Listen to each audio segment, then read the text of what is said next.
nessa parte de as-built. A nuvem de pontos já ajuda bastante, porque tecnicamente você não precisa modelar para ter o existente. Você já consegue importar a nuvem de pontos para dentro do software. No próprio Trimble Connect, você consegue importar a nuvem de pontos e casar com um 2D para fazer um estudo conceitual ou com um IFC. Então, assim, qual que tem mais valor depende da fase do desenvolvimento do E projeto. quem é o stakeholder, né? Porque se o cara é arquiteto e ele tiver a ferramenta, ele pode saber utilizar aquilo.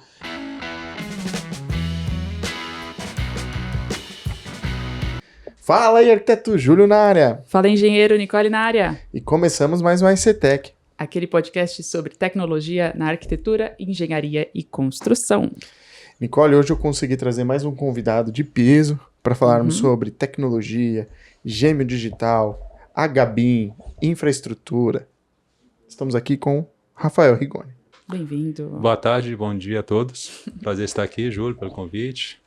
Prazer. Vamos lá, Rafael. Batendo um papo primeiro, quem que é o Rafael?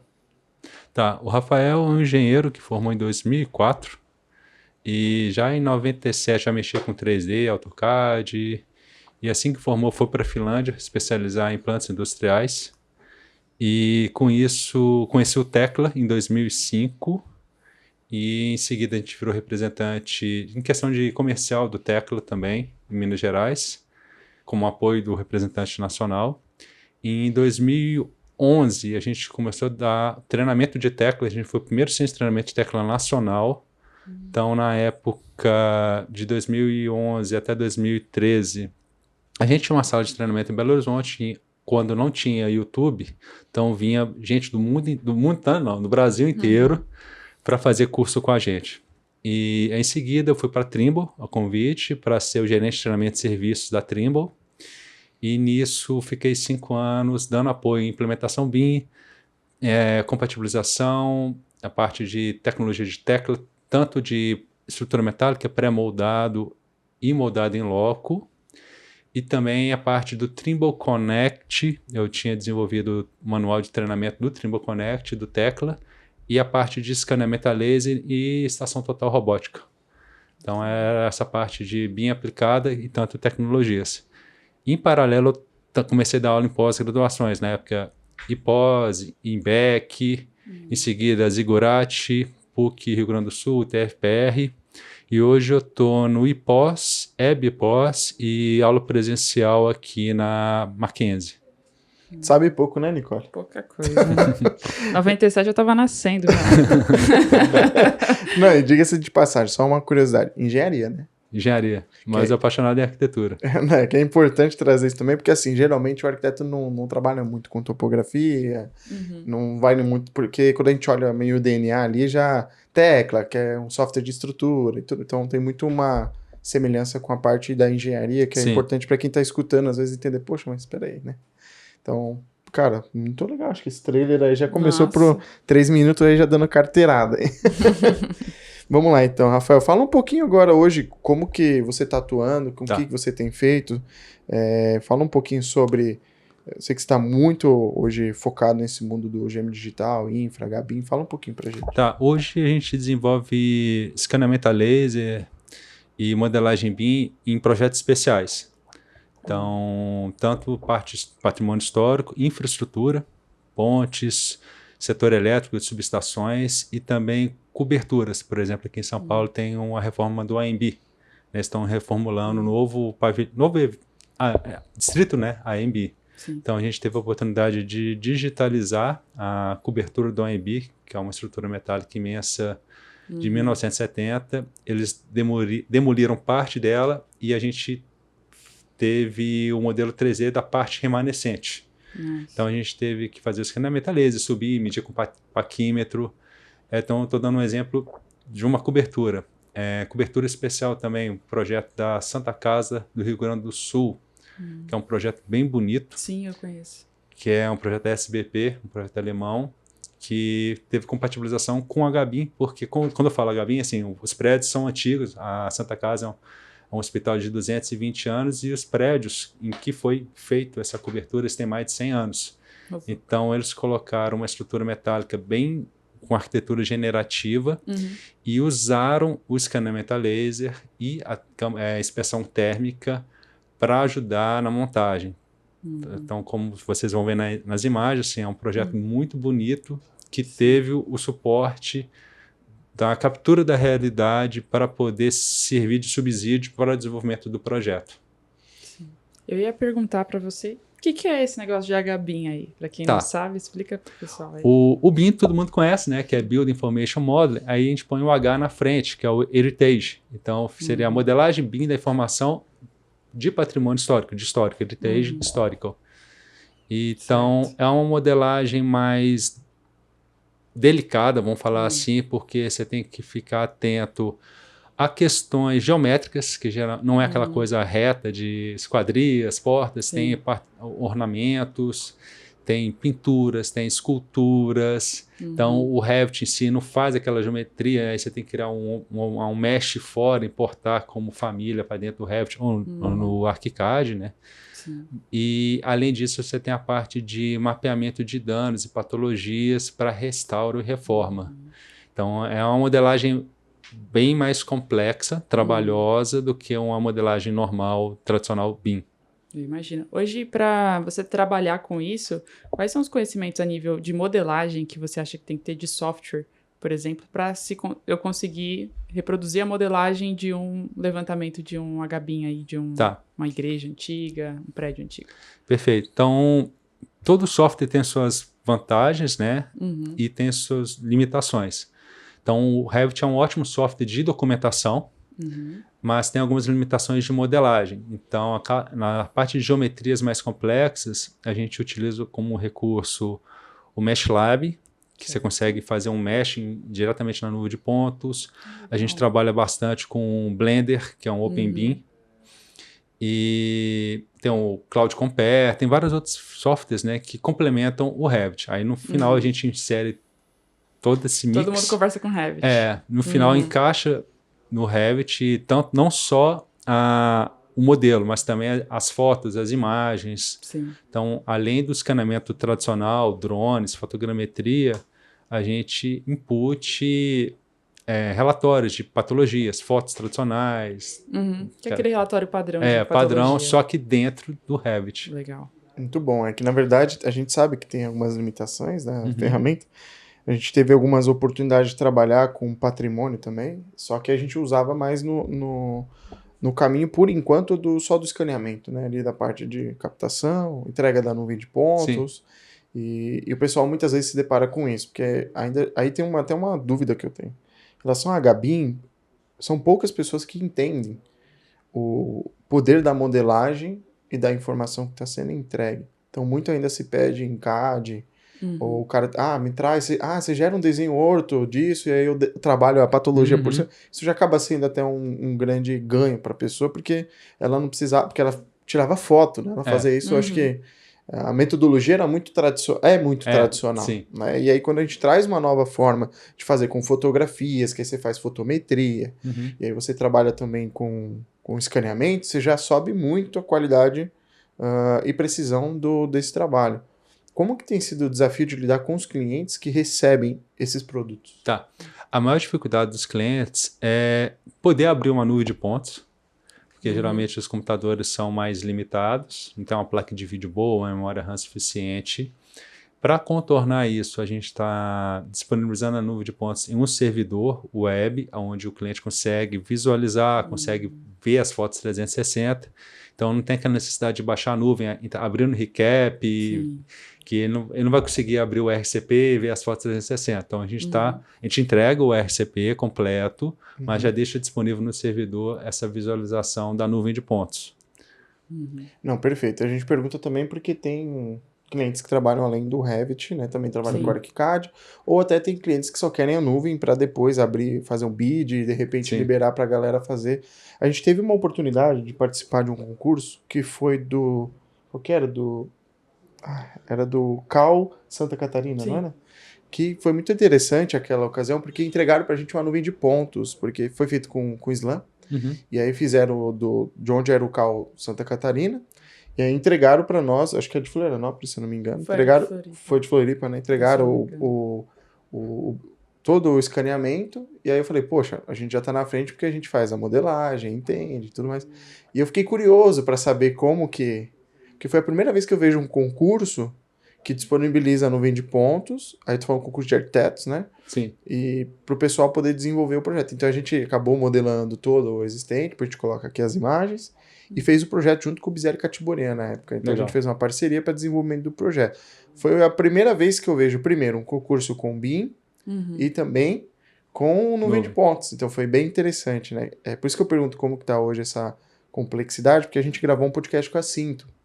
Então a gente trouxe a gente sempre está trazendo aqui pessoas para poder convidar com o Lucas, exato, para poder mostrar que existem soluções no mercado, tecnologias, que é o papel do podcast, para que a pessoa entenda que, cara, tem gente fazendo isso, você é uma delas, e que tem oportunidades que hoje não é muita gente que está utilizando. Que nem eu falei, hoje o cara para abrir uma nuvem de pontos, ele tem que ter um supercomputador, uma rede, um servidor e outro detalhe. A minha pergunta tá nesse contexto. Você acha que a nuvem de pontos tem valor, a mesh tem valor, o modelo BIM tem valor, cada um tem seus valores, né? Mas eu digo assim, o que você tem percebido de maior valor para o cliente em relação a isso? Tá, depende qual fase o cliente está. Então, nessa parte de as-built, a nuvem de pontos já ajuda bastante, porque tecnicamente você não precisa modelar para ter o existente. Você já consegue importar a nuvem de pontos para dentro do software, no próprio Trimble Connect. Você consegue importar a nuvem de pontos e casar com um 2D para fazer um estudo conceitual ou com um IFC. Então, assim, qual que tem mais valor depende da fase do desenvolvimento do projeto. E quem é o stakeholder, né? Porque se o cara é arquiteto e ele tiver a ferramenta, ele pode saber utilizar aquilo. É que a maioria das vezes a gente às vezes vai lidar com clientes que são leigos, né? Então ele não sabe nem o que é uma nuvem de pontos. Ele só fala, cara, eu quero só uma situação e um PDF, uma imagem dessa situação. Então, aí, por exemplo, você importa o PDF, você importa a nuvem de pontos para dentro do Revit, você já consegue colocar umas pranchas. Já faz uma vista de corte, umas elevações, usando a própria nuvem de pontos, sem necessariamente precisar modelar. Então, você tem lá um documento do existente, fora as fotos 360. Show. Sim, eu acho que assim, o Júlio tava perguntando nesse sentido, porque o que a gente tem visto hoje é que o pessoal pede a nuvem de pontos ou levantamentos desse tipo e não tem noção, às vezes, do que eles estão de fato recebendo, né? Não tem essa compreensão. Acho que isso tem muito a ver com, inclusive, um podcast anterior que a gente gravou com a catequização do cliente em relação ao BIM, né? Então, as pessoas começarem a compreender para que serve e quais são as possibilidades. Você trouxe aí várias possibilidades dentro do uso da nuvem de pontos, e de maneira específica, eu acho que, inclusive, essas conversas são justamente para disseminar essa compreensão. E aí a gente tem esses impasses que o Júlio também trouxe, que são as questões de computadores, né, a tecnologia que às vezes não chega para todo mundo, mas isso não é um impeditivo para a pessoa começar a acessar essas tecnologias, né? Como você mencionou, emitir PDFs e DWG já é possível e já ajuda bastante, já é uma grande evolução a nível de acurácia, né? E aí o pessoal acho que não tem muita noção também, talvez, de qual é o avanço a nível de acurácia mesmo, de margem de erro que uma nuvem de pontos pode chegar. Eu queria saber que você contasse das experiências que você tem, quais foram os levantamentos, enfim, essas experiências que chegaram num nível de acurácia bem preciso. Você falou de obras especiais que você participa e tudo mais, e a importância dessa nuvem de pontos nesses casos especiais, porque são justamente esses os casos que é muito difícil fazer um trabalho manual, né? Questões de instalações, né, como você mencionou dos seus trabalhos. Eu queria que você falasse um pouco mais sobre isso. Então, assim, a gente tem a questão de acurácia, precisão da nuvem de pontos, e o preço do equipamento está associado também com essa precisão. Sim. Então, hoje no mercado, a gente tem scans manuais, né, slams, temos scans sobre tripé fixo, que tem alcances diferentes, de 70 metros, 100 metros, 350 metros, até 1 quilômetro. E esse próprio scan sobre tripés tem precisão de 2 centímetros, 3 e 2 milímetros. O mesmo scan? Não. O fixo. A gente tem scan sobre tripés, só que diferentes modelos. Ah, sim, entendi. E cada modelo vai dar uma precisão. Então, a gente tem um de precisão de 2 milímetros. Por exemplo, um Martport, ele tem precisão de mais ou menos 20 milímetros. Eu pego um RTC da Leica, ele tem precisão de 2 milímetros. Um da Faro também, se eu pegar um Plus. Então... Trimble também, né? Trimble. Se eu pegar um Slam, ele vai me dar uma precisão de mais ou menos 30 milímetros, ou seja, 3 centímetros. Só que, no primeiro momento, o cliente não sabe o que realmente ele precisa. Aí ele, escaneamento a laser. Aí chega um cara, oferece o scanner Slam a 1/4 do preço do levantamento feito com o scanner sobre o tripé. Escaneia, aí na hora que vai modelar, ele não tem a precisão que o cliente precisava. Aí o cliente fica insatisfeito, xinga o escaneamento a laser, mas por quê? Porque foi feito o escaneamento a laser que não atendia a demanda dele. A solução contratada, na verdade, não foi a que atendia a necessidade dele. Mas tem outras demandas que 3 centímetros já é mais suficiente, já resolve o problema. Isso que ele está falando também, vou dar um exemplo. A gente tem um cliente que trabalha com construção em madeira. E muitas vezes a gente falou, olha, a gente tem um BLK, atende isso, ele falou, o BLK não me atende. Ele já era um cliente consciente, então ele é um cliente que já sabia do grau de acurácia. Aí a gente vai lá com o RTC. Aí fala, não, o RTC já me atende dentro dessa demanda. Assim como na Matterport, a gente foi fazer um outro trabalho, e vou dar um exemplo, a gente tem um gráfico que a gente coloca que assim, em interiores, até X metros, dependendo de diversas condições, a gente coloca, esse cara pode te atender. Se o cara trabalha com pedra, trabalha com uma precisão milimétrica, que para ele faz muita diferença, aquele investimento que ele vai fazer, igual ele comentou do Slam, a gente já fiz uma vez, já dei curso para uma pessoa que comprou aquele carta contor, já ouviu falar? Cara, é um negócio que vinha da Europa, eu acho que ele só tinha 2 usuários no Brasil e esse cara, né? E era um advogado, ele comprou, você colocava como se fosse uma coleira assim, andava, isso eu tô falando há 6 anos, mais ou menos, 5 anos. E ele andava e escaneando. Foi a primeira vez que eu tinha visto o Slam. Depois eu vi o BLK, o do BLK To Go. E hoje a gente teve uma experiência, depois eu coloco aqui no vídeo, de usar da FJD o P1 e o S1, que é também um móvel, que a gente também testou. Então a gente sempre tá flertando também para entender. Por isso que tem diferença também de LiDAR, quando a gente fala de laser scanner, propriamente dito, também isso, Nicole. Então a precisão, ela vai depender muito de custo, tempo, densidade de nuvem de pontos que você quer ter, que é a qualidade, é igual falar de uma máquina fotográfica, você vai tirar uma foto, você tem a máquina de 150 dpi, 300 dpi e 600 dpi. A foto é a mesma, mas a qualidade da informação muda muito. E a gente está falando só de escaneamento a laser, né? Porque tem a técnica de fotogrametria, que em questão de custo-benefício, é a mais acessível de todas e até atende, dependendo da demanda, tanto interior quanto exterior. Por exemplo, também o drone. Se a gente for passar no drone, hoje agora quando eu digo é que está mais popular, mas o L1, L2, que veio lá da DJI, se pegar, esses caras conseguiram viabilizar, porque os lasers têm um custo muito elevado. E agora os caras estão trabalhando soluções mais compactas, para justamente atender um mercado, só que assim, não tem almoço grátis. Eu quero precisão milimétrica. Tem o fator tempo, qualidade e investimento. Então não dá para o cara... Por isso que um equipamento, vou dar um exemplo, Matterport, R$75 mil no Brasil, um exemplo. BLK, 250 mil, dependendo da versão. Se for a G1 ou G2. RTC, $500 mil. Aí você vai pro BLK To Fly, sei lá, 800 pau. Não, o To Fly tá 400 mil. 400 mil. 450. Então, assim, são custos... Você concorda que... Por isso que eu falo, porque é importante a gente quebrar esse mito também, porque o cara acha que ele vai pegar um iPad e ele vai escanear um prédio. Não. Aí eu falo, cara, calma. Porque assim, cada solução atende uma demanda. É a mesma coisa que eu falar que o Revit vai resolver todas as soluções do BIM. Não vai. Então, cada software resolve, assim como cada hardware. Você pode me corrigir, Rigoni, se eu estiver enganado, mas cada hardware, ele atende uma demanda. Sim. Então, seria um pouco desse caminho sobre a precisão versus custo. Produto, por exemplo, se o cara quer fazer algo rápido, tô fazendo um hospital, não pode parar para ficar escaneando. Aí talvez um Slam dentro da limitação que ele quer ter de precisão, se é negociável, atende essa demanda, né? Então, depende muito. Rigoni, eu tenho uma dúvida com relação à sincronicidade desses arquivos, porque a gente vê muita dificuldade quando fala sobre o móvel. Eu tenho uma solução drone, Fotometria. Não tô falando nem de LiDAR. Fotometria, eu tenho o SLAM e tenho o estático. É como se fosse Juntar o IFC lá. Tem que juntar tudo. E ainda tem a estação total. Tá. Agora, a robótica, que está sendo muito utilizada. Sim. Como que você vê a complexidade de uniformidade dessas tecnologias? Tá. Cada levantamento, tanto com drone, a gente tem o processamento... Vou iniciar pelo drone, tá?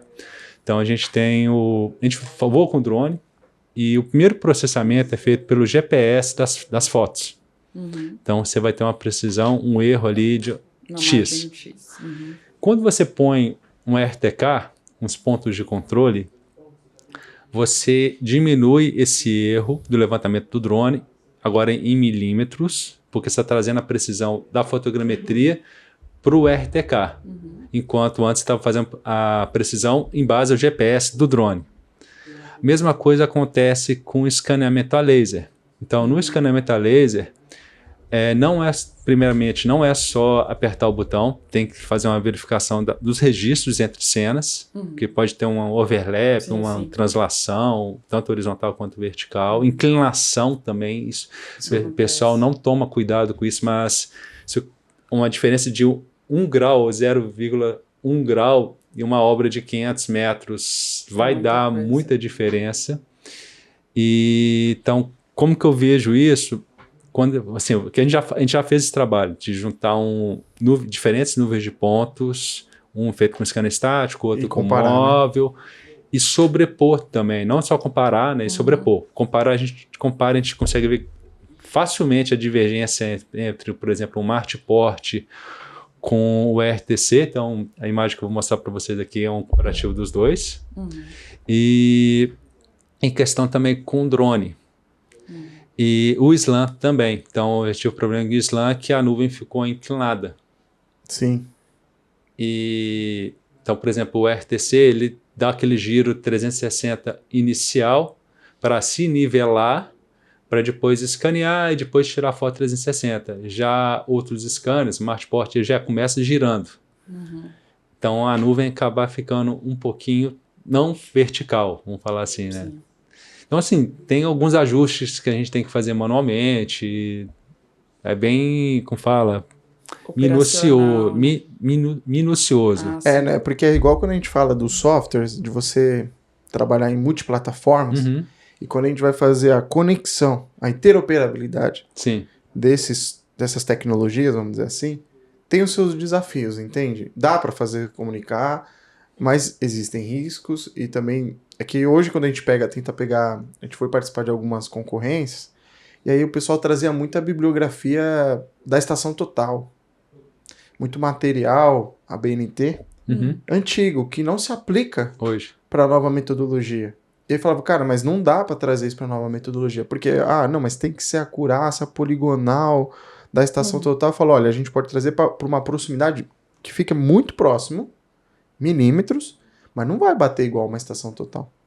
Sim. Né? Então, a gente traz essa realidade, porque a gente fala, tudo bem, te atende nessa demanda que você quer ter, né? Porque era aeroporto. Então, eu falava assim, quer ter, ele queria que escaneasse em triforro e tudo mais. A gente fez um trabalho, escaneamos em triforro, escaneamos tudo. Só que quando a gente foi unificar justamente esse modelo junto com a poligonal, a gente passou um relatório de grau de divergências, porque você fala, cara, não tem como bater, mas ficou muito próximo. Sim. Então, assim, se a gente parar para pensar em produtividade, né, que é o que também conta muito no levantamento, é a produtividade. Poxa, o cara fazer isso aí, ponto a ponto. A gente está trazendo 300 mil pontos por segundo. Então, é muito mais informação que a gente consegue hoje gerir com foto. Então, antigamente, se a gente comparar com o método tradicional, né, era estação total, era o relatório, o DWG, aí o cara entregava o memorial, que também era um trabalho muito braçal. Então, assim, hoje tudo tá cada dia mais a tecnologia, ela tem que reduzir os ciclos, né? Então, eu tô vendo com bons olhos pro mercado, entendendo que tem muito valor esse ativo, quando a gente fala de HBIM, por exemplo, né? Então, acho que quando entrar isso, popularizar um pouco mais no mercado... todos nós vamos se beneficiar, né? E, inclusive o cliente final também, né? Sim, o que eu ia mencionar com você, e talvez voltar a esse assunto, é a questão do HBIM, dos levantamentos para patrimônio histórico, né?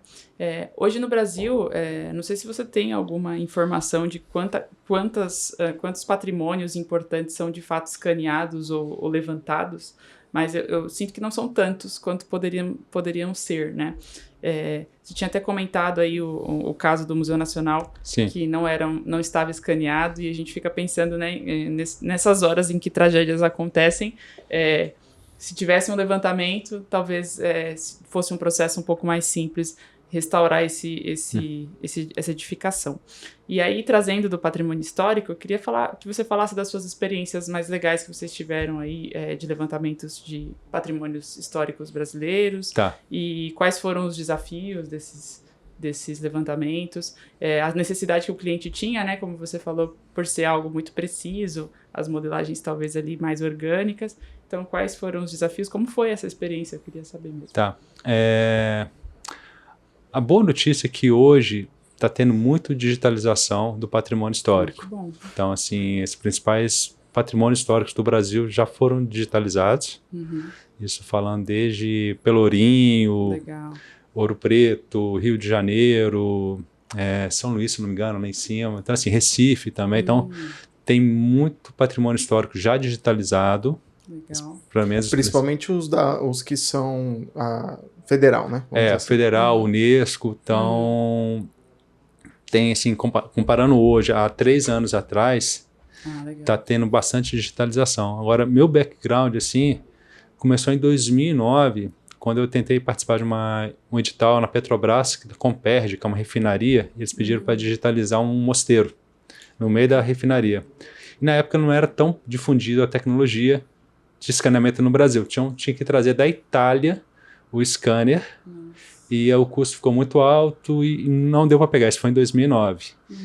E em 2020, assim, teve esse caminho todo da Trimble, né, que eu te falei, mas mão na massa mesmo foi em 2020, quando eu apoiei o pessoal da Flug e da Faro. A gente ajudou no escaneamento do Museu Nacional.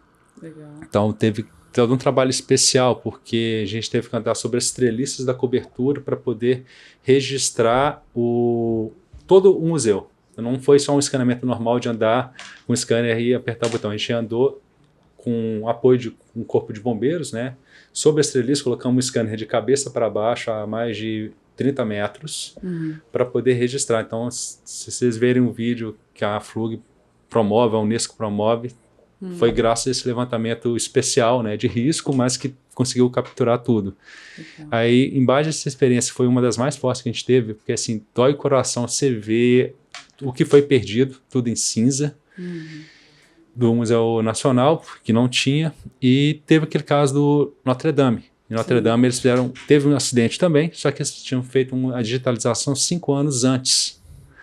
Então, eles tinham um banco de dados que puderam usar como referência para o projeto de restauro, de recuperação. E em base a isso, a gente desenvolveu um trabalho chama Ouro Preto para Sempre, que foi digitalizar, né, as igrejas barrocas, as 24 igrejas e capelas. Foi um trabalho de mais de 6 meses de escaneamento. Caramba. Onde a gente pôde ter acesso a toda a parte, tanto interna, externa, cobertura das igrejas. A gente usou o RTC da Leica, a Leica apoiou. Diretamente da Suíça, eles disponibilizaram o scanner para nós. A Martiport apoiou também.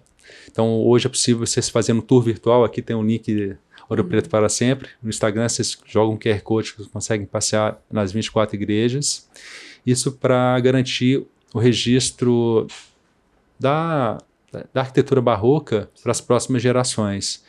E esse ano a gente está desenvolvendo o Museu da República, no Rio de Janeiro, no Catete, onde o Getúlio Vargas se matou, que a gente também fez o escaneamento e agora a gente está finalizando a modelagem HBIM com um mapeamento de danos. Legal. Eu queria saber um pouquinho mais sobre isso. Como é feito isso dentro da nuvem de pontos? Vocês hoje trabalham com imputando a informação diretamente nele, além da modelagem, porque eu sei que dá para fazer das duas maneiras, né? Acho que o pessoal às vezes pensa, eu faço uma nuvem de pontos, eu necessariamente tenho que modelar em cima dela para uso, né? E quando a gente sabe que dá para colocar informação na nuvem de pontos, né? Sim. Como é feito isso? Tá. Então tem vários níveis de input de informação. Uhum. Então, voltando um pouquinho atrás, a gente tem a questão do Martport, o tour virtual. Sim. Então, a gente consegue colocar input diretamente na foto 360, que na verdade você está colocando no espaço virtual ali na posição da nuvem de pontos que está por trás. Certo. Então, você cria uns hotspots, uns links, né, se você clicar numa santa, você sabe qual que é aquela santa, qual que é a história daquela pintura. Legal. Então, é um input de informação para um tour, né, um tour virtual. Agora, na parte técnica, você também pode colocar inputs de patologias diretamente na foto 360, ou aproveitar, extrair uma imagem daquela foto 360 e colocar na sua prancha de mapeamento de danos no Revit. Então, foi isso que a gente fez. A gente fez um método tradicional, que é mapear todas as patologias de cada ambiente. Então, cada ambiente tinha lá 10 fotos de patologias. E foi identificando com código, tipo de patologia, e tem lá a prancha, o ambiente sala 101, todas as patologias da sala 101. Então, assim, tem os dois casos.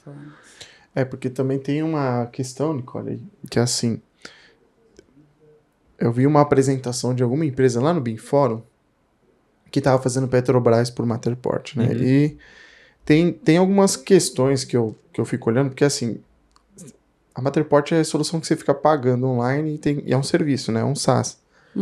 E quando a gente fala sobre patrimônio, fala sobre qualquer... Que a ideia é que seja algo que dure. Como que está sendo o desafio do pessoal com relação a... porque tem aquele negócio, eu quero o arquivo, esse negócio é meu. Tá. Como que você tem lidado com isso?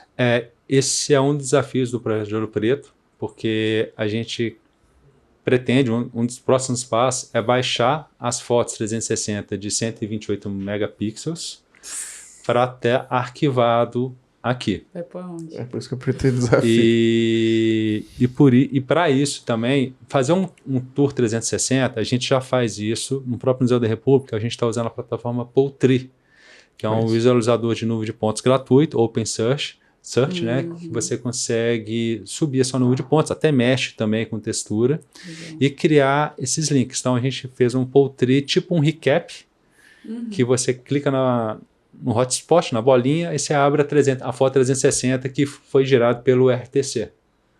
Então, perfeito. E o mesmo pode ser feito com o Martport, uma vez que a gente conseguir baixar do servidor deles a foto com altíssima qualidade. E a gente pergunta porque a gente já utilizou muitas plataformas. E também a gente se coloca muito no lugar do cliente, porque tem cliente que fala, igual a gente recebeu semana passada, o cliente fala, eu gostava, vocês me mandavam o link, eu acessava a Matterport, tem a praticidade. Eu falo, mas tem um custo essa praticidade, né? Os caras têm que manter esse serviço ativo. Então eu falei, você quer manter esse serviço, você tem que pagar essa mensalidade para eles. Ele falou, não quero. Eu falei, então a gente vai ter que achar uma outra solução. E aí a gente desenvolveu uma solução própria para que ele tenha um executável dentro do computador dele com as fotos, ele navega, mas é uma questão mais de foto e não... A gente tá falando de laser scanner, não, tá falando de realmente o cara ter como era quando ele pegou o apartamento e aí ele quer... E aí o projeto dele acaba sendo o depois, então para ele vai ter valor o depois, mas ele quer... Porque como era alugado o apartamento, ele queria ter condições de falar, cara, tô te devolvendo da forma melhor do que você me entregou na época que eu peguei, entendeu? Um exemplo. É a mesma coisa, a gente já plotar do Revit um PDF, né? E ter o link lá, o 360 de cada ambiente. Aí, assim, a gente tem lá a planta, tem o mapeamento de danos, os relatórios, mas se o cara clicar naquele link, no PDF, naquele ambiente, ele abre a foto 360 e ele consegue verificar se o que está registrado na documentação faz sentido na foto 360. Isso porque a gente também já gravou um podcast com o Thales da Constructeam, né? Então, é porque tudo meio que converge, né? Assim, você pega, a pessoa está registrando com uma câmera, tá? A gente está falando de gerenciamento de arquivos na nuvem ou local / informações, né? Sim. Então, assim, eu acho que vai ter, com o passar do tempo, vai ter mais soluções para que todo mundo possa ter a experiência. O fato é que tem que ser algo também que a pessoa possa navegar internamente ali dentro, porque a gente está falando também de órgãos públicos, né? Então, nem sempre eles vão ter todas as soluções disponíveis para eles. Não é que nem sempre, na maioria das vezes não tem, né? Os softwares disponíveis para eles navegarem. A vantagem do Poultry é que funcionou no computador de um órgão público, bem velho, sem placa de vídeo, sem nada, e rodou legal. Nivelou, né? No 20 pontos. Legal. É igual quando a gente falou com o Felipe também, da Inbuilt, né? Quando ele foi criar o Digital Twin com o celular, né? Ele nivelou pelo celular mais ruim do seu Zé ali, que ele fala assim, cara, que roda no máximo o WhatsApp, ele fala, ó, funcionou. Então quer dizer que iPhone, tudo isso aí roda tranquilamente. Então a tecnologia também ela tem que servir, né? Ela não pode ser algo limitante, senão complica um pouco. Vai parecer que é só para quem é da nata, vamos dizer assim, não, tem que ser para todos, né? Legal. Eu queria que você falasse um pouquinho, agora no próximo bloco, infraestrutura. Como que tá hoje isso no seu radar lá? Como é que vocês estão trabalhando com infraestrutura? Infraestrutura, quando a gente fala de projetos, tem tanta parte de hospitais, que é uma infraestrutura, né, de saúde, que a gente também teve esse problema de trabalhar em horários especiais, de madrugada, entrar em CTI, entrar em sala de cirurgia, só que a sala de cirurgia estava parada, mas assim, UTI, CTI, estava lá o pessoal morrendo lá e a gente teve que bloquear o roxinho, né? Porque, fazer o blur face. Blur face por questão de lei de proteção de dados, né? Mas a gente teve esse desafio também na parte da saúde, parte de energia, né, elétrica. Subestações estão andando em subestações com 500 kV, 230, 69, elas funcionando. E se você andar um passo muito largo, você pode morrer com corrente de passos. Tem várias restrições, né? Então, assim, de arco, como é que chama aquele? O arco que dá lá? Arco, porque se você dá um passo, você não pode dar rápido, você não pode dar passos largos, senão vai dar diferença de potencial no solo. Acho que arco tem. Corrente arco, de passo que chama. Isso. Corrente de passo, que aí é um passo muito largo. Vai atravessar uma perna para outra, passar para o seu coração, aí você vai ter um ataque cardíaco. Você não pode encostar nos equipamentos, porque estão lá 500 kV. Quem foram as pessoas selecionadas para fazer isso? Né? Mas assim, tem todo um laudo que você tem que... Não, tem que ter ASO, tem que ter NR. Igual quando você vai abrir, vai acessar painel elétrico, né? O cara não é qualquer um que acessa. O cara tem que ter, acho que NR10, NR35. NR10, NR10 CEP, que é para sistema de alta potência, né? E NR35 para altura, e tem também lado psicológico lá, porque você não é louco de... também ambientes confinados, né? também. Tem um monte, cara. Então assim, a você vai operar treliça também, que é para alturas, né? Então, eu gosto muito dessa parte de infraestrutura, porque é mais radical, né? É desafiador. É desafiador, então a parte de pontes, infraestrutura, pontes, barragens, então em pontes a gente está andando, assim, dá para fazer escaneamento somente com drone, mas a gente volta naquela questão de precisão, tá? Então, contar um caso recente, a gente fez aqui no Rodoanel, a gente andou sobre as treliças com o apoio de um instrutor, né, um escalador industrial que vem da plataforma de petróleo, a gente trouxe ele do Rio para nos acompanhar e nos auxiliar, então a gente andou sobre as vigas a mais de 40 metros. E por quê? Mas se vocês entrarem no LinkedIn, você vai ver os gringos falando, mas por que vocês fizeram isso, né? Qual que foi o propósito? Protocolo de segurança para poder andar. A gente explicou que a gente tem um IRATA, que tem uma classe de trabalho em altura, que é a IRATA 3, que esse cara é instrutor, então eles nos deu todo esse apoio para realizar, que o levantamento podia ser feito com drone, com lidar, que você falou, o L1, tem o rover, tem outros, né?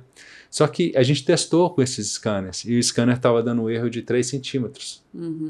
E quando a gente usou o RTC, na loucura, vamos falar loucura, andando em cima das treliças, desculpa, em cima das vigas, a gente conseguiu a precisão do RTC de milímetros. Então, quando você faz um corte, um section view ali das duas nuvens de pontas, você vê a diferença e a qualidade. E o cliente precisava de uma precisão de, no máximo, 10 milímetros. Isso é importante. Então só para realçar, ele precisava da altura do neoprene, precisava da inclinação da viga, para ver se daria ou não para aproveitar aquela viga, o estado, a flecha da viga. Então, por isso que precisava de uma precisão milimétrica. Você sabe uma situação que aconteceu com a gente aqui na SPBIM, que foi no projeto da Matarazzo, Ok. tem aqueles, você já viu aqueles cipós, a gente coloca depois as imagens, que é Sim. as lianas de concreto? Foi a SPBIM que fez na época a modelagem, a compatibilização e a tropicalização. E foi um dos poucos momentos que eu, no meu insight, falei, cara, a gente tinha uma margem com a Stone, se eu não me engano, acho que era de 15 milímetros na vertical, e na horizontal era coisa de, sei lá, 5 milímetros, uma coisa pouquíssima, assim. E na época a topografia fez o levantamento das abas de concreto, porque aquilo ali é na fachada. O projeto interno era da Triptych e a gente fez a fachada. Sim. Eu falei, cara, o cara mandou a topografia com pouca informação. Ele precisaria de muito mais pontos pela quantidade de inserts que ia ter, né? Falei, não. Na época a gente fez uma parceria com o pessoal da Faro, Tá. e aí fizeram o escaneamento pra gente das lajes. Uhum. Depois a gente modelou toda essa deformação no Revit, trouxe pro projeto e tava totalmente fora do Defasado. projeto. Exato. Aí a gente começou a calibrar toda a modelagem, porque aquilo ali, além de ter uma forma toda orgânica de cipó, a gente não podia fazer um tronco bater no outro. Então, assim, ali foi um dos momentos que a gente usou o laser scanner para desenvolvimento de projeto, compatibilização de projeto, porque a minúcia era um pouco parecido com o que ele comentou das vigas, entendeu? A gente não podia, não tinha margem para erro ali. Era pré-moldado, né? E deu certo, né? A obra depois construiu tudo, tá lá linda. Então foi uma situação que me lembrou essa história, você contando, porque pra arquitetura, eu falo, todo mundo pergunta, laser scanner se adapta a tudo? Eu falo, cara, claro. Porque assim, depende da sua necessidade, desde o cara de interiores, a paisagismo, a implantação, a usina. Cara, todo mundo precisa, porque você precisa de acurácia, você precisa de, enfim, saber o que tá acontecendo para você reagir. Seu projeto você conseguir reagir. E muitas vezes é onde se dá o BIM também, os projetos com necessidade tridimensional, e a gente faz bom uso disso com o laser scanner, né? Então, é só lembrar um pouquinho dessa história, Não, foi legal. bem interessante. E um caso muito bom foi do AMB, da cobertura do AMB, porque ele foi demolido, parte dele já foi demolido, vai ter uma nova construção com um sistema de climatização mais moderno, mas eles mantiveram uma parte da estrutura, porque aquela estrutura espacial foi um marco em 1970 como o maior pavilhão de exposição da América Latina. E é uma cobertura espacial muito bonita, então eles mantiveram essa parte, a gente escaneou esse trecho que ia ser mantido, e a gente fez a modelagem BIM. Essa modelagem serviu tanto para o pessoal da MedaBio para análise estrutural, quanto para o pessoal da RAF da arquitetura, só que o modelo para o estrutural precisaria ter informação de espessura do tubo. Eles só sabiam que o tubo é de alumínio, não tinha informação do projeto original. Então, além do escaneamento terrestre, que a gente tinha a posição dos tubos, e a gente conseguia ver a quantidade de parafusos, né, nos nós, a gente teve que subir com um paquímetro para medir a espessura do tubo. Aí vocês vão ver nas imagens aí, para o projetista estrutural ter um modelo unifilar. Então aqui vocês vão ver as barras coloridas, cada layer é um tubo de diâmetro e espessura diferente. Com essa informação, o engenheiro estrutural da MedaBio conseguiu fazer, no caso foi o STRAP, a análise estrutural. E já o modelo unifilar, a gente foi para o Revit, com o Dynamo, a gente conseguiu modelar as vigas, né? Das tubulares com suas respectivas espessuras e diâmetro de maneira automática. Então foi uma experiência bem legal, assim. Teve um produto para análise, o mesmo modelo, a gente usou tanto para análise estrutural quanto para o Revit, para arquitetura. Que bacana. Esse eu nunca tinha escutado. Então, aí só para fechar, não é só escaneamento a laser, a gente tem que voltar para um método tradicional para complementar a informação. Né? Uma curiosidade, quando você teve um insight, não, a gente precisa ir lá, paquímetro, visualizar, como que foi? Porque a produtividade cai muito porque é manual, né? Como que foi essa experiência? Tá, foi um momento diferente. Foi em amostra, né? Porque também a gente tá falando de treliça. Sim, vai pegar treliça por treliça. Então acho que deve ter, na imagem, deve ter alguns pedaços de amostras, né? Foi feita uma amostra, então foi um momento diferente. Primeiro a gente escaneou, e em um segundo momento nós voltamos lá, subimos na treliça, já com esse mesmo escalador industrial, e a gente foi pegando as amostras, porque tem um padrão, tem um vão entre as colunas, então a gente pegava um padrão perto das colunas, no meio e intermediários. Então a gente conseguiu ter uma amostra que se replicava ao longo de todo o galpão. E mesma coisa com as ligações. Então foi amostral, mas já foi suficiente para entregar para o cliente e ele poder desenvolver o projeto. Cara, parabéns, muito bom trabalho. Antes disso, Nicole, para você que está ouvindo o podcast, dá 5 estrelas no Spotify. Foi difícil trazer esse cara. Compartilha com um colega de profissão, vai levar ele para o próximo nível e vamos voltar aqui para a conversa. Bom, queria falar um pouquinho agora sobre onde entra a questão de inspeção térmica. Você comentou que vocês estão trabalhando bastante. Hoje em dia, além do escaneamento a laser, né, a gente tem a questão de status da estrutura. Então, o scanner, a laser, a fotogrametria, ela vê o que está aparente. Então, para predial, por exemplo, a gente quer entender as patologias ou saber identificar as armaduras, as tubulações que estão dentro da parede, entre as lajes.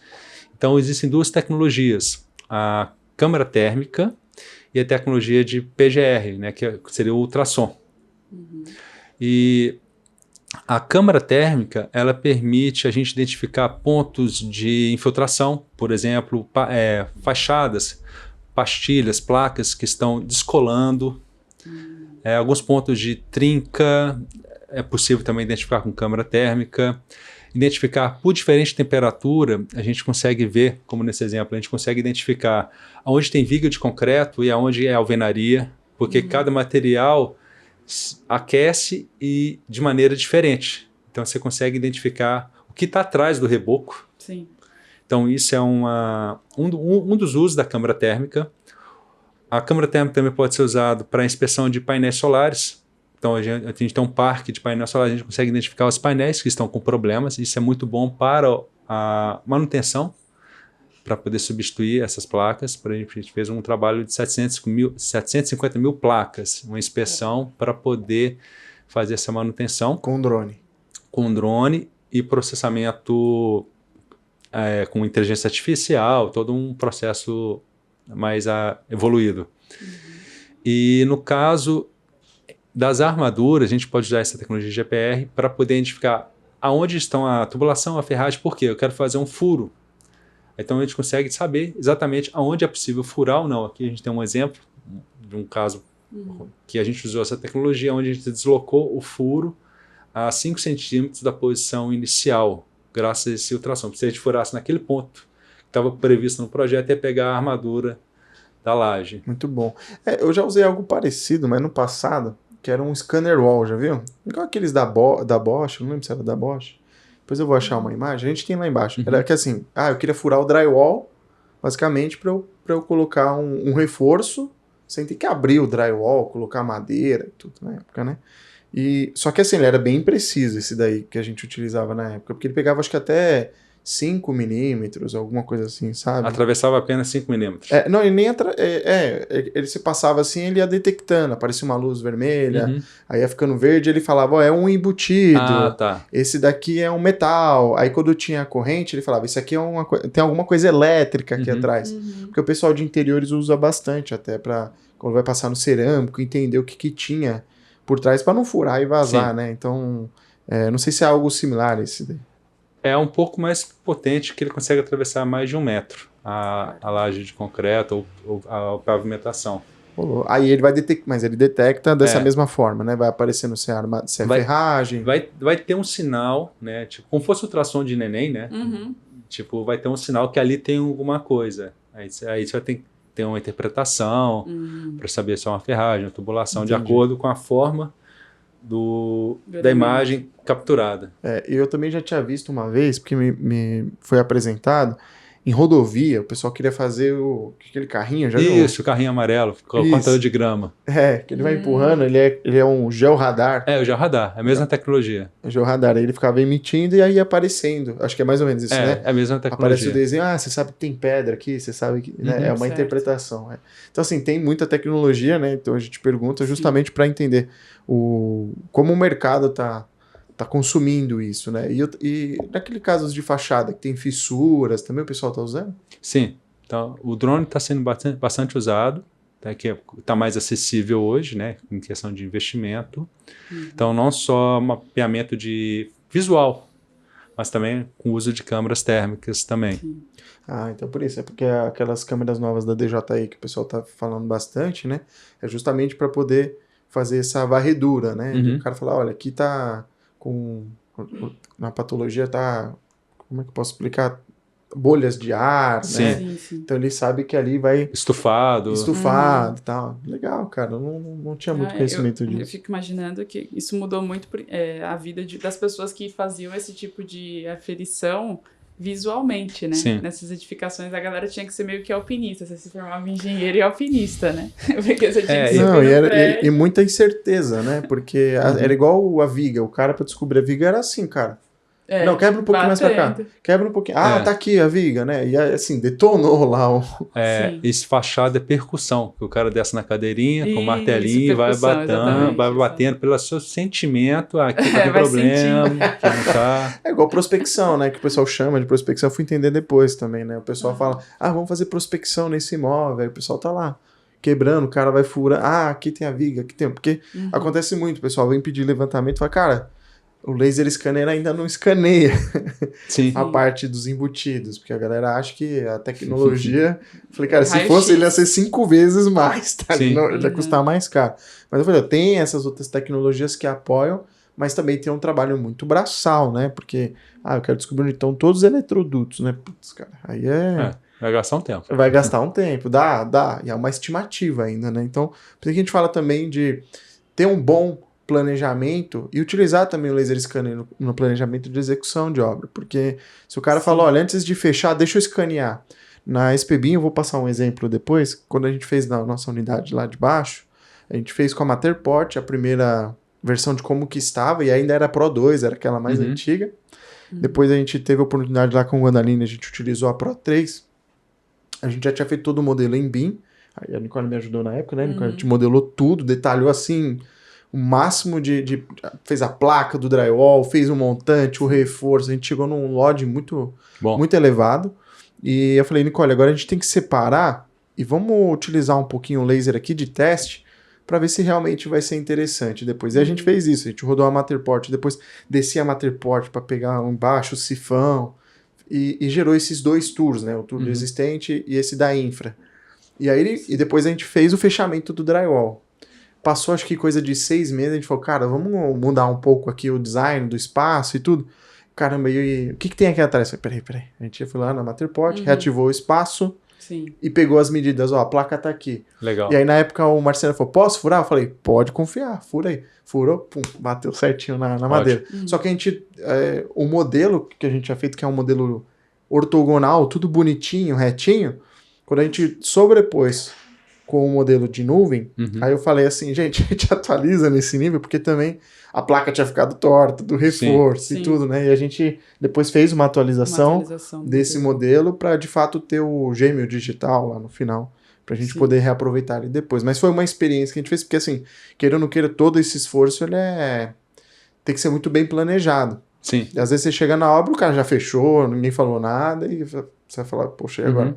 Eu não tenho registro do que aconteceu ali, né? Então, eu vejo uma dor muito grande do mercado com relação a planejamento e execução. E até mencionar que a gente também colocou lá no Construtim, por exemplo, esse antes, durante e depois, justamente para ter esse registro, né? E a gente conseguir acessar a qualquer momento e ter um histórico de obra, digamos assim, do que aconteceu, né? Do como estava antes, como foi durante e o depois. E aí eu acho que é o que falta hoje trazendo o laser scanner talvez para a obra, né? Seria um momento assim de consolidar esse entendimento, como é importante a gente fazer isso durante, né, a obra.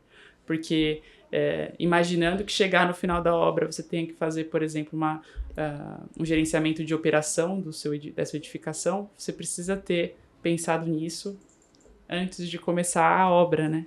E já ter estabelecido esses momentos para fazer esses levantamentos do que está ali, né?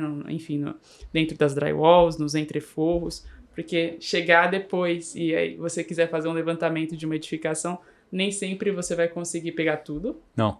E não só, assim, às vezes você vai conseguir pegar uma boa parte, mas aí o seu esforço vai ser muito maior. É abrir o forro. A experiência do aeroporto é um exemplo, né? Tem um cara lá abrindo o forro.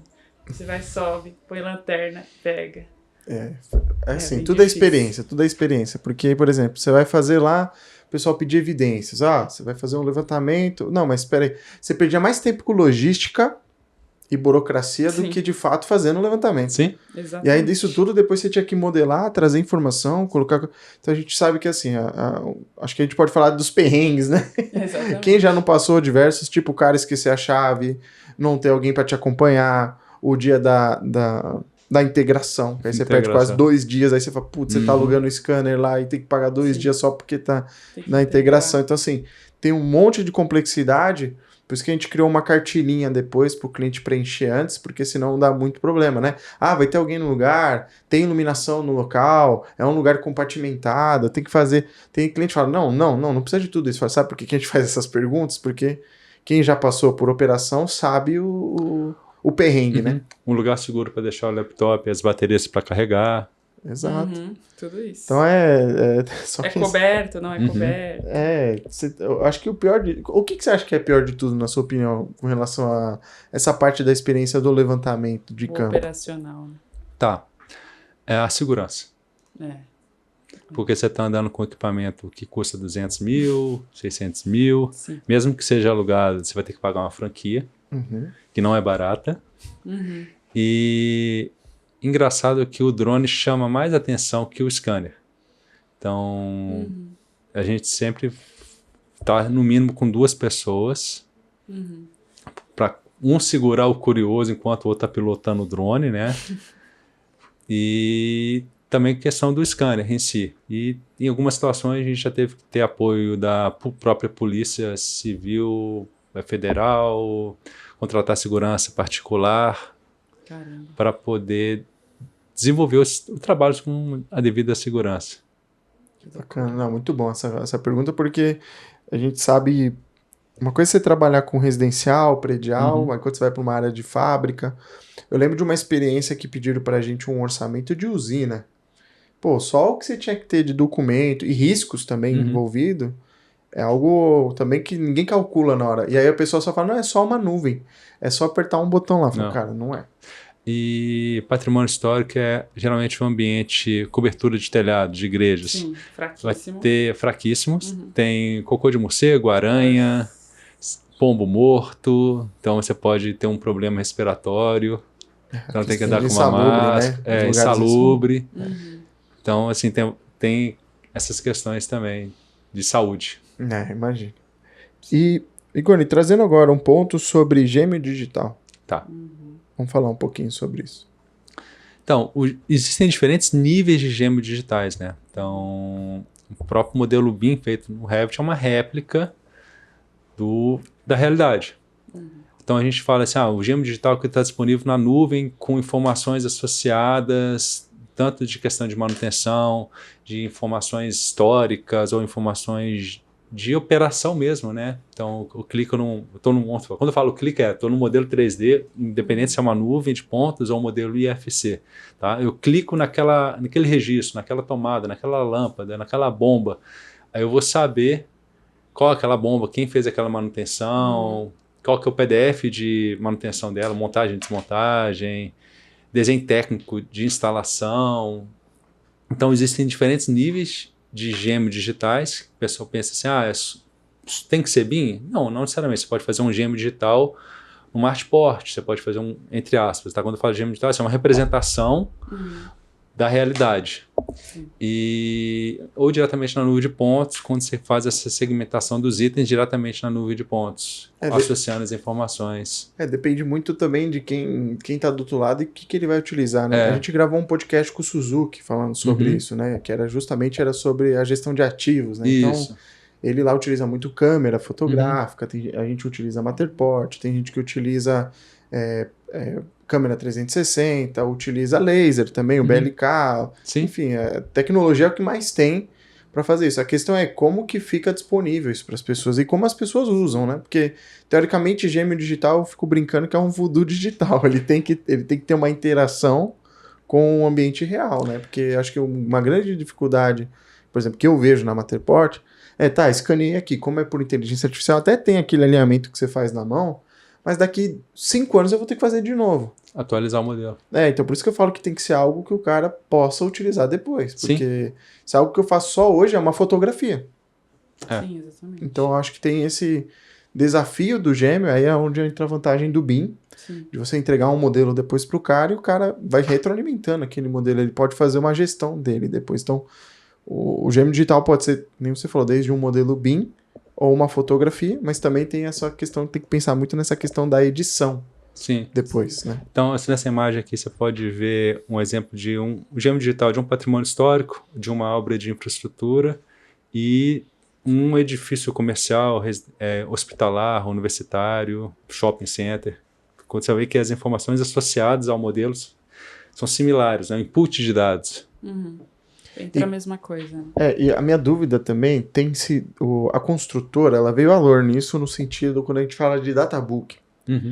Porque o gêmeo digital, no final, é a consolidação de todos os dados, seja foto, modelo, de uma forma que ele tenha acesso para ele fazer uma manutenção.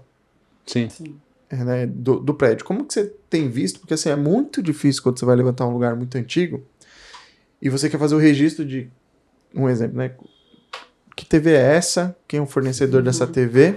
E eu tenho que colocar essa informação Lá no modelo. lá no modelo, ou na nuvem, ou um tag, né? Então, aí você pergunta, de onde vem essa TV? Pega aí um similar, não tem o código do patrimônio, é diferente quando você vai para o público, no exército, que o pessoal lá tem plaquinha em tudo. Sim. Né? Cadeira, tudo. Tudo. Então, a minha dúvida é como que tem sido gerenciar essas informações? Tá. Geralmente não. No setor elétrico, todos os equipamentos têm esse tag. Na parte de hospitalar, alguns elementos têm, né? Alguns equipamentos, marcas. Patrimônio histórico vai ter um númerozinho ali de inventário, que a gente fala, né? Que eles têm um arquivo. Essa cadeira, aquela cadeira tal, de 1900, tá, 1800, batatinha. Então, assim, alguns itens do museu ou da igreja têm um código, tem esse inventário que você consegue posteriormente associar. Alguns, por exemplo, santos. Tem um santo lá, mas não tem esse adesivo, mas ele tem a igreja, a paróquia que faz a manutenção, tem uma planilha que tem, Operação e manutenção de santos. Não, esse aqui é o santo tal. Não, tem. Que legal. É tudo arquivado, por questão de... É que às vezes não é digitalizado, né? Muitas vezes esse é o ponto. É uma foto dele com o descritivo do que ele é. Legal. Eu já vi o cara pegar um caderninho assim também, ele pegava tudo, tava no caderno. Eu falei, cara, se molhar seu caderno, acabou o registro de tudo. Porque eu acho que um dos grandes desafios nossos é justamente esse, né? De trazer essas informações, digitalizar e disponibilizar para todo mundo. Eu pergunto porque quando a gente foi fazer alguma visita de obras mais modernas, feitas 100% em BIM e tudo mais, você já vê que tem esse cuidado maior do ativo ser disponível, né? Uma coisa que eu ainda não vi, não sei se você já viu algo parecido, é QR Codes, né? Porque hoje em dia tudo muito é QR Code e eu acho que podia ser algo mais disponibilizado, assim, sabe? Mesmo com login, senha e etc. Você já viu alguma coisa nesse mercado, assim? Nos itens físicos? Nos itens Isso. Tá, o QR Code é uma substituição do código de barra. Do código de barra. Então, é uma evolução natural. Eu não vi ainda, tá? Um QR Code... Fica a dica aí, hein? Em uma mesa, tá? Mas eu acho que foi questão, assim, daquele inventário, quando ele foi catalogado, era usado a metodologia de código de barra. Sim. Então, talvez, assim, esses novos hospitais, novos itens, venham com, em vez de código de barra, QR Code. Legal, né? Eu pergunto porque aqui a gente até usa o QR Code nas nossas salas. Depois a gente pode colocar uma foto, mas é mais para uma gestão de espaço. Tá. Que aí tem uma startup que a gente até gravou, que foi a Wise Office, e eles têm para gestão de espaço, como se fosse um coworking, né? Sim. Então, eu falei, poxa, gente, por que isso aqui não existe ainda para patrimônio, né? Então, para gestão de ativos, de fato. Porque, que nem quando a gente começa a abrir a cabeça para gestão de ativos, você tem... Até hoje IoT, você consegue ir para várias ramificações, né, do que tem. Então, assim, em termos de QR Code, tem esse exemplo aqui desse QR Code para você poder passar nas igrejas de Ouro Preto. Então, via Martport, a gente criou o link lá do tour virtual da Martport via QR Code. Então, fica mais fácil do turista jogar o celular, a câmera do celular e já puxa. Já vai pro link. E já vai pro link e já faz o tour virtual Guiado. Assim, não só guiado, ele vai aonde ele quer ir. Então ele Sim. vai conseguir subir no altar, vai ter acesso a lugares que o público comum não teria permissão de acessar. Sim, Isso é bacana. eu acho legal também juntar, porque tem muitas soluções hoje com QR Code até para obra, a gente tem o exemplo aí da ConstruCode e tudo mais, mas trazendo, por exemplo, para, como o Júlio falou, mais para gestão de ativos. Então, por exemplo, vamos pensar na questão industrial, por exemplo, eu tenho um equipamento, né, ou até mesmo comercial, tem um computador que ele tem um QR Code, quando eu abrir ele vai ter lá a indicação de todos os parâmetros e todas as informações daquele elemento. Aí essa informação, imagina, né, essa informação replicada num modelo BIM, essa informação replicada num banco de dados, e o que tudo aquilo ali pode virar dentro de um software de gerenciamento mesmo, de manutenção, de operação. Sim. Hoje acho que existem alguns que no Brasil talvez não sejam tão consolidados, o Arquibus, por exemplo, que faz esse tipo de gerenciamento.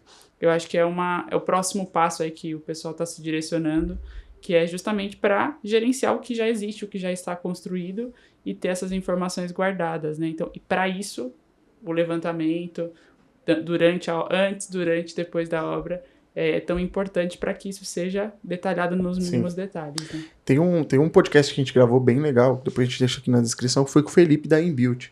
O Felipe, ele pega os modelos BIM e ele coloca, por exemplo, a tomada tá ali, você passa o celular, usa o aplicativo, você escaneia qual é a tomada, tem um código, ele já mostra as instalações sobre o modelo. Ele faz muito para mercado imobiliário. E aí a gente até trouxe ele para falar sobre isso por causa disso, porque hoje tem muitas tecnologias disponíveis, só que o pessoal não sabe que existem esse tipo de tecnologia. E também existem tecnologias que às vezes a pessoa não pode ter acesso, né? Tem essa questão também. Sim. Permissão para poder ter acesso àqueles dados. Exato. A gente foi fazer uma visita a um cliente nosso que é da Rockwell, e eles usam muito o HoloLens. Uhum. Lá na Rockwell eles usam o HoloLens justamente para fazer a jornada... Trimble Connect? Não chega a ser o Connect, eles usam uma outra solução, mas com o óculos da HoloLens, para fazer toda a jornada de treinamento pro pessoal de produção, de fábrica. Legal. Então tem toda essa jornada aqui, passo 1, passo 2 você faz isso lá na obra, passo 3 para fazer manutenção e etc. Então foi a primeira vez que eu falei, nossa, por que a gente não tem isso no mundo predial, no mundo... porque tem essa cultura muito forte já no mundo do industrial. Né? O HoloLens, ele roda no Trimble Connect, não é uma novidade, não sei se já teve oportunidade de ver assim, mas desde 2018 o HoloLens já estava rodando lá na Trimble. Você faz com o Trimble Connect e é legal, porque você vê também como fosse um algin da vida, né? Só que você consegue ver toda a estrutura, tanto em escala reduzida, quanto em escala 1 para 1. E dá para alinhar? Não lembro se conseguir alinhar o modelo dos IFCs junto com a obra? Dá. Versão? Você consegue, criar uns pontos, né? Você trava uns pontos. Aquela quina, você tá com o modelo, eu tô vendo o modelo aqui, aí eu ponho aquela quina ali e ponho outra quina, aí você anda. Ele dá um align, align. E você anda. Eu falo só que falta um pouco democratizar isso para os óculos mais simples, né? Porque, por exemplo, a gente tem aqui o Oculus Quest Pro do Facebook. E tem aquele outro 3 que saiu, que agora são aqueles mista, né? Tá tudo indo pra realidade mista, né? E esse Quest 3, ele é muito mais acessível. Tá falando de um óculos hoje. Esse HoloLens, ele custa quase 40 mil reais, né? E aí você vai para um outro, que é esse óculos do Quest, ele já cai para uns 4 mil, 3.500 reais. Então, é que eu vejo essa dificuldade. Por isso que o pessoal gosta muito do Algin, né? Porque o Algin é no celular, é mais simples, o cara coloca ali. Mas eu acredito que tenha uma possibilidade mais para frente muito dessa... Vai surgir uma oportunidade para esse mercado. O próprio Matchport você pode fazer com o Quest. Sim, o VR fica muito bom. Bacana. Igoni, chegamos aqui no terceiro bloco. Queria que você falasse um pouquinho. O que você vê de desafios de tudo isso que a gente falou até agora? A gente tem desafios de modelagem BIM, desafios de escaneamento a laser, profissional. Podemos falar um pouquinho sobre todos. Tá. O que você vê sobre desafios, principalmente quando a gente fala de cliente com relação a tudo isso, né? A boa vantagem boa notícia, na verdade, que a tecnologia está sempre evoluindo, então a gente está tendo acesso a scans mais rápidos, mais precisos. computadores mais potentes para fazer esse processamento, drones também com câmeras com resolução melhores. Então, a parte da tecnologia está muito bom. A parte comercial está tendo uma demanda maior, então vai variar o preço, né? Então, questão de preço da prestação de serviço é uma coisa natural, né? Sim. Igual pizza, né? A gente compra uma pizza do Oferta Brás. e demanda. Oferta e demanda. É assim, vai ter clientes que vão querer pagar uma pizza mais cara e outro querer pagar uma pizza delivery baratinha. Então, a mesma coisa com escaneamento a laser. Então, para cada projeto vai ter um nível de equipamento mais adequado para aquela necessidade. E questão de modelagem, assim, a gente está vendo essa parte de inteligência artificial, mas por enquanto, né, assim, a gente precisa de pessoas para modelar, detalhar. Então, por enquanto, assim, o que eu percebo ainda, a gente tem serviço. Eu acredito até que ainda... Eu já vi muitas soluções por aí que tentam a desenvolver bastante, né? Igual, eu sou um grande fã do Cloud Compare. Quando você estuda aquela ferramenta, você fala, é uma baita ferramenta. Sim. Mas eu entendo que se você quer algo refinado, algo de qualidade, você vai ter que contratar o serviço. Não tem jeito. Você precisa de um ser humano que fez arquitetura, fez engenharia, ou é da construção civil para falar, isso é uma parede. Porque por mais que o negócio um dia faça sozinho, ele ainda precisa falar, cara, isso aqui é o quê? É uma parede? Qual é o acabamento? E ele tem que falar com o cliente, que informação que você quer. Então, eu acredito que ainda tem uma complexidade muito elevada disso. Mal se tem um DWG de qualidade de levantamento, imagina. Sim. Né? Acho que a gente tem muita oportunidade. Até ia falar agora sobre esse gancho, oportunidades. O que você vê de oportunidades nesse mercado? Tá. É uma pergunta difícil, oportunidades, tá? Que é o que eu vejo, assim, tem oportunidade de prestação de serviço. Por exemplo, hoje eu não consigo atender a demanda que me aparece, porque tem que resolver, assim, tem que entregar as que a gente já pegou, que são projetos grandes. Quando eu falo projetos que demoram de 2 meses, 6 meses de evolução, e tem aqueles projetos rápidos. Então, assim, tem muita oportunidade de projetos rápidos que o cliente quer um levantamento, uma modelagem em 15 dias. Então, em uma semana você vai lá, quando eu falo uma semana, você vai gastar 2 dias para digitalizar e uma semana para modelar e em seguida entregar. Então, tem muita oportunidade desse levantamento rápido. Então, é uma dica, assim, o pessoal ficar atento, que dá para usar o SLAM, dá para usar Matterport, scanner BLK, qualquer outro, e é uma modelagem que o cliente não precisa tanta informação, uma precisão de 2 centímetros atende, e é uma modelagem básica de RET, uma planta baixa, resolve. Então, assim, tem muita oportunidade de levantamento rápido. Tem uma demanda, né? A gente já percebeu por causa também, assim, da qualidade também que a gente está competindo, porque muitas vezes a gente vai falar da topografia tradicional e o pessoal fala, poxa, mas esse aqui é mais caro. Cara, dá para comparar até os preços dos equipamentos, do serviço, só para manter a Matterport ativo, tudo tem um custo, né? E aquilo que eu falei, a praticidade ela vai acompanhar o custo, não tem como. Então, eu vejo muito desafio, mas também oportunidade quando a gente olha assim, cara, ao mesmo tempo que desafio, o que tem de ferramenta que faz isso mais rápido? Porque isso se aplica a tudo, basicamente, que a gente faz dentro da construção civil, né? Eu faço alvenaria e bloco a bloco, tá? O que tem um jeito mais rápido? Drywall. Vou lá e instalo mais rápido. Então, mas tem um custo, né? Drywall vai ter um custo comparado. Pré-fabricado. E assim por diante, né? Então, quando eu digo de oportunidade também, eu vejo...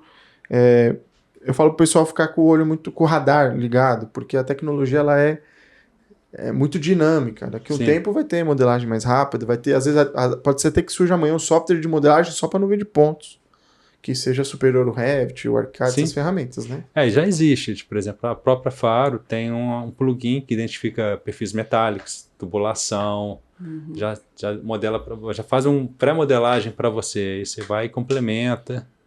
Interessante. Legal. Isso já ajuda. Identifica os planos, né, as paredes. A própria Matterport tem essa solução, né, de fazer uma modelagem na nuvem. Mas se você olhar o preço que eles estão cobrando, é mais barato fazer manual. Ainda. Ainda. Eu falo, deixa a Xiaomi descobrir. Literalmente. Por último agora, Rigon, chegando ali na fase final, queria que você passasse uma mensagem pro pessoal. Tá.